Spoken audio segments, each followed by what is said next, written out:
Yang terhormat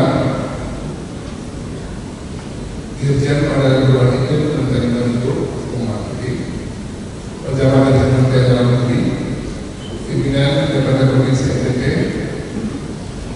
Forum Komunikasi Pimpinan Daerah Provinsi NTT, Kepala Perwakilan VCA Indonesia,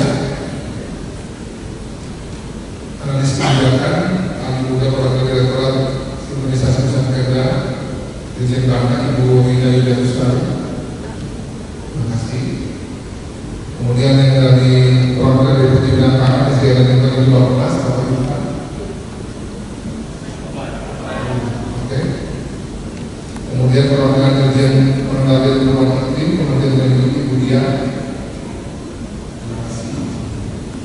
Dan semua pejabat daerah tertinggi dari Provinsi NTT, terima kasih Pak Fos, Kepala Bapeda, dan semua jajaran Kepala Bapeda Provinsi NTT dari Kabupaten Kota, terima kasih. Ibu Sekretari, terima kasih juga.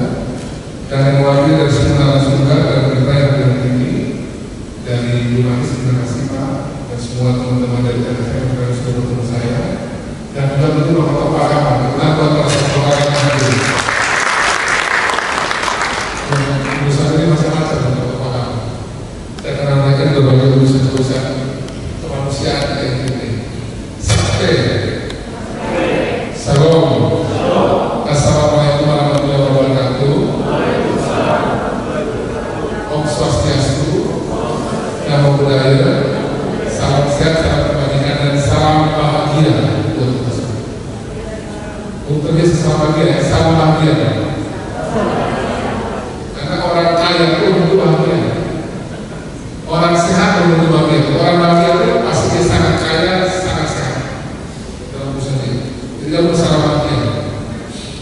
Melalui sebutan ini saya pada kita semua bersyukur kepada Tuhan karena kesempatan hari ini kita di pertemuan acara workshop kebijakan adaptasi perubahan iklim dan keadilan di Provinsi NTT. Saya berterima kasih kepada VCA dan Bapak Provinsi NTT yang sudah mendorong peningkatan pemahaman terhadap adaptasi dan mitigasi perubahan iklim di NTT. Minggu lalu saya menerima teman-teman, terima kasih.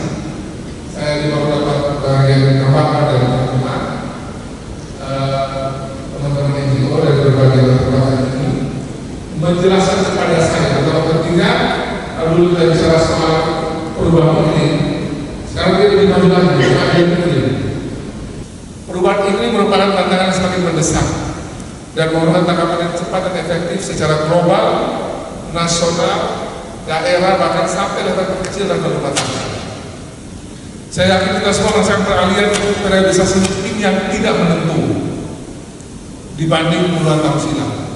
Sekali lagi, kita di Kupang ini mengalami.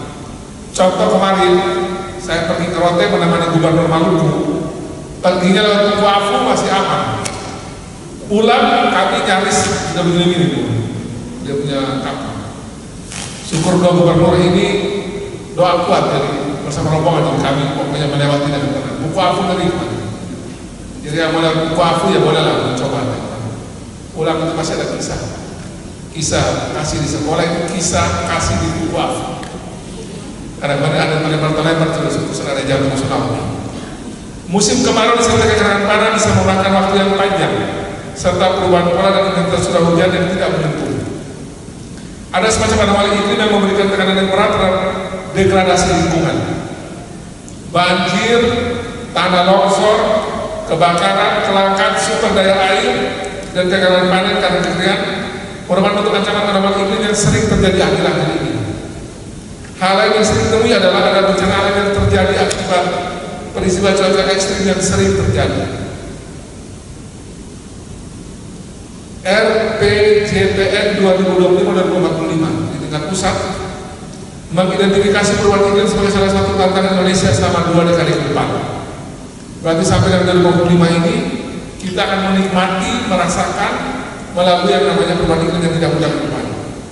Selama 2020 sampai 2024 Potensi perubahan ekonomi akibat perubahan ini mencapai 544 triliun. Nanti hitung-hitungannya bisa dihitung oleh para pengamat ini. 544 triliun, berarti per tahun kira-kira sekitar hampir 100 T kita punya kerugian dengan faktor iklim yang berubah ini. Dan diperkirakan terus meningkat karena ketahanan ekologi yang memadai itu kita sudah punya dengan baik. Karena itu perlu didorong berbagai kebijakan dan aksi adaptasi mitigasi terhadap perubahan iklim yang harus lebih kuat lagi ke depan. Adaptasi perubahan iklim menjadi penting dan strategis untuk mengurangi kerentanan dan meningkatkan ketahanan terhadap dampak perubahan iklim yang sudah terjadi dan akan terjadi dan masih meningkat lagi di masa depan. Jadi bukan cuma penyakit yang kita rasakan atau juga soal-soal yang kita alami yang bisa kita perhatikan, tapi yang tidak kelihatan iklim ini juga perubahan dan kerusakan ini juga terus terjadi dan diperkirakan akan meningkat di periode ke depan. Pembangunan berkelanjutan menjadi komitmen selama 5 tahun ke depan, tertuang dalam visi-visi Melki Joni, visi-visi kami, yaitu NTT yang maju, sehat, cerdas, sejahtera dan berkelanjutan, yang dituangkan dalam misi pertama dan misi kelima, yaitu infrastruktur berkelanjutan dan pembangunan berkelanjutan. Keberlanjutan bukan hanya soal mempertahankan kebijakan, tetapi tentang membangun ekosistem yang mampu secara berkembang mandiri, memberi manfaat jangka panjang bagi generasi mendatang. Keberlanjutan berarti memastikan bahwa setiap kemajuan yang kita capai hari ini, baik di bidang ekonomi, kesehatan, pendidikan, kesejahteraan sosial, tidak hanya bertahan, tapi membuat masyarakat untuk melewati masa-masa perubahan iklim yang tidak mudah ke depan. Karena itu pembangunan berkelanjutan memastikan bahwa program pemerintah berjalan, tapi juga menciptakan inisiatif yang terus bertumbuh di kalangan masyarakat. Terima kasih teman-teman dari NGO yang teman-teman saya sudah membantu untuk inisiatif itu bertumbuh sampai pada skala komunitas. Kemarin saya digambarkan di beberapa daerah sudah diteliti itu, berbagai komunitas ternyata memiliki tangkap tertentu terhadap kondisi yang terjadi. Siapa tahu perubahan iklim yang diadaptasikan dalam komunitas ini ternyata bisa itu diduplikasi ke tempat lain. Nah ini kita perlu saling belajar di sini, sehingga nanti ke depan kita bisa membuat antisipasi mitigasi terkait dengan perubahan iklim ini bisa kita buat dengan baik, diadaptasikan dan diduplikasi di daerah yang depan, dan kita saling belajar untuk menyempurnakan cara kita untuk menghadapi situasi ini dengan lebih baik lagi. Dalam rangka mendorong pembangunan berkelanjutan, kebijakan adaptasi perubahan iklim menjadi penting untuk kita kembangkan.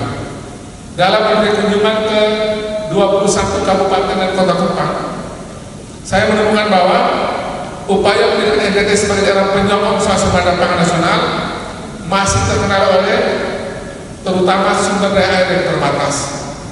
Masyarakat kita itu punya daya juang yang tinggi untuk membuat sawah-sawah kita itu menjadi bagus, diproduksi dan dicetak dengan angka yang baik. Tapi memang produk utama kita di NTT adalah sumber daya air yang terbatas. Tapi kami percaya bahwa dengan dukungan kita semua, teman-teman NGO juga tolong bantu kami agar kita bisa mencari cara untuk bisa menyelesaikan persoalan air ini dengan baik. Untuk itu saya upaya optimalisasi bendungan dan embung serta pembangunan teknologi untuk mengangkat air dari bawah ke atas ke tempat-tempat kita produksi pangan yang kita kerjakan ini yang tinggi itu daratannya harus diikuti dengan upaya untuk menghijaukan kembali hutan dan pengembangan daerah tangkapan air hujan, termasuk juga air-air yang ada dan melewati sungai kali NTT ini yang ternyata juga banyak sekali mengalir sampai ke dalam kaya laut itu juga kita tidak optimalkan dengan baik. Upaya-upaya penelitian tentu saja tetap ditujukan untuk meningkatkan produktivitas pertanian, tapi juga sekaligus untuk meminimalisir dampak bencana hidrometeorologi. Ini istilah baru yang mungkin bagi teman-teman sudah sering didengar, tapi banyak kalangan masih belum terbiasa dengan menggunakan ini, hidrometeorologi. Kemarin waktu pada saat kami debat di provinsi, tema ini juga untuk pembahasan tersendiri. Sama kayak kita bicara soal gensi, juga tema yang mungkin relatif belum banyak orang memahami, apalagi mempraktekannya. Demikian pula juga tentang perubahan iklim, apalagi keadaan iklim itu belum banyak orang memahami. Jadi tentu diskusi semacam ini buat saya penting agar makin banyak orang memahami konsepnya dan juga bisa memahami bagaimana kita meresponnya dengan baik. Dibutuhkan berbagai aksi adaptasi dan mitigasi untuk menekan dan mengurangi dampak dari bencana-bencana tersebut. Kami berkomitmen untuk mengoptimalkan berbagai potensi sumber daya alam, bukan tambang. Jadi Melki Joni ini, pemerintahan kami ini akan mengoptimalkan agar jangan menyentuh untuk pembangunan sektor pertambangan, terutama terkait dengan yang namanya galian di dalam.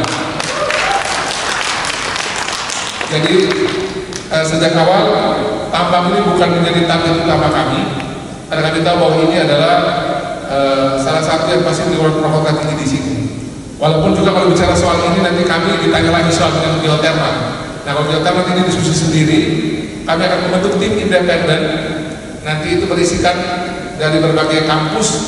Nanti biar mereka mengecek lagi berbagai aspirasi yang muncul untuk terkait dengan soal menyangkut dengan geothermal. Tapi kalau tambang yang digali, dibongkar-bongkar itu bukan menjadi kebijakan dari Melki Joni ke depan.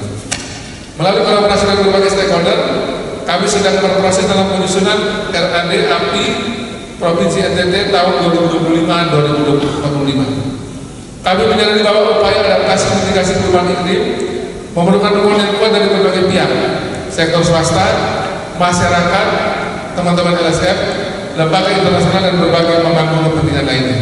Termasuk di sini terima kasih kepada para pimpinan tokoh-tokoh agama yang hadir hari ini lomba-lomba memperkuat kolaborasi kita ke depan. Kolaborasi ini memperkuat upaya-upaya adaptasi, baik itu mitigasi dan memastikan bahwa manfaatnya dirasakan oleh semua lapisan masyarakat. Saya memberikan apresiasi kepada Voice for Just Climate Action yang merupakan koalisi jaringan masyarakat sipil yang mewakili kelompok marginal dan terlibat dalam berbagai isu-isu lokal, telah melakukan workshop dan diskusi pada hari ini. Kali ini terima kasih teman-teman yang sudah mewakili dari Humanis dan berbagai LSF lain. Saya berharap akan kegiatan hari ini meningkatkan pemahaman dan komitmen bersama, memperkuat sinergi antara berbagai kelompok kepentingan, dan mendorong dan mengadopsi berbagai praktik baik yang telah dilakukan selama ini dalam mendukung ketahanan dan ketahanan iklim berbasis komunitas. Sekali lagi, saya kan di Lembata ya, di Lembata, Flores Timur, atau di Sumba, atau di Timor, di mana saja kita bisa saling belajar. Komunitas-komunitas yang sudah punya kesadaran, bahkan sudah punya praktek bagaimana merespon situasi perubahan iklim ini. Kalau boleh bisa diuji di sini, dicek, diperiksa kembali, dan apabila itu bisa diadaptasikan, diadopsi dan dipakai di berbagai tempat, bisa kita pakai dan berbagai modifikasi sesuai kondisi lokal. Diskusi ini kami harapkan mengadakan rekomendasi teknis yang dapat kami tindak lanjuti dalam penyusunan berbagai kebijakan dan program yang responsif terhadap berbagai tantangan perubahan iklim dan berpijak pada kebijaksanaan ataupun pada local wisdom yang kita miliki. Hadirin yang saya hormati, demikian beberapa yang bisa kami sampaikan pada forum yang baik ini. Mari kita terus berkolaborasi bersama untuk mewujudkan NTT yang sehat, cerdas, maju, sejahtera dan berkelanjutan, dan semoga Tuhan menolong kita semua untuk bisa bekerja dalam isu ini, memastikan bahwa pembangunan di NTT juga mampu memitigasi apa yang terjadi dalam waktu yang sudah berlangsung dalam 45 tahun ini dan berpotensi nanti terjadi dalam 20 tahun ke depan sesuai prediksi yang sudah dilihat oleh teman-teman dari Jakarta bahwa ini akan terjadi bukan cuma dia ada flat aja, tapi berpotensi dia makin naik eskalasinya. Apalagi dengan kondisi global yang kayak sekarang ini, semakin tidak pasti Trump yang kebijakan, semakin Trump menarik diri dari urusan kebijakan untuk menjaga iklim dunia ini, semakin rumah kaca itu tidak bisa terkendali di dunia ini karena Trump dari situ, semakin Paris Agreement juga kita lihat gonjang-ganjing kayak sekarang, semakin potensi iklim dunia ini menjadi tidak jelas. Nah itu masih kita antisipasi dengan baik. Demikian Pak Vincent Kuredi, sahabat saya dari pojok sana, saya lihat dan KAPEK. Dan semua teman-teman saya sudah hadir hari ini dari berbagai latar belakang, dari Pikul, dari semuanya lah, dari ini dari teman-teman LSF ada di Kupang dan NTT. Semoga kita semua tetap bersinergi untuk membangun NTT dan lebih baik lagi ke depan. Ayo wujudkan masyarakat NTT yang tangguh menghadapi perubahan iklim, yang berbasis pada komunitas kita masing-masing. Sekali lagi kita sama sebut, ayo bangun NTT, ayo bangun NTT, ayo bangun. Ulang lagi, ayo bangun NTT. Ulang lagi sudah, ayo bangun NTT ini, ayo bangun NTT. Itu kalau urusan pekerja migran cuma dua di balik top. Tepuk tangan dulu buat nama mereka itu dengan Ustaz Noret. Dua orang yang selalu saya lihat konsisten sejak saya di PTN. Sejak saya di PTN sampai saya di gubernur ini, berdua ini 2 tahun. Kalau berdua sudah berdiri ini, sebenarnya kami semua ini, terutama orang yang pekerja migran masih berguru pada berdua. Mama Emi, Pendeta Emi dan Suster Noret. Ini saya bisa sampaikan, Tuhan memberkati kita semua. Salve, Shalom, wassalamualaikum warahmatullahi wabarakatuh. Om Santi Santi Santi Om. Namo Buddhaya. Salam kebajikan, salam sehat, dan salam bahagia bagi kita semua. Dan dengan mengucapkan syukur kepada Tuhan dan memohon izin Bapak Ibu sekalian, dengan ini saya buka dan resmi acara workshop hari ini dengan lima ketukan baru. Tuhan memberkati kita semua. Gubernur Provinsi NTT Emmanuel Berlian Sakalena, selamat siang.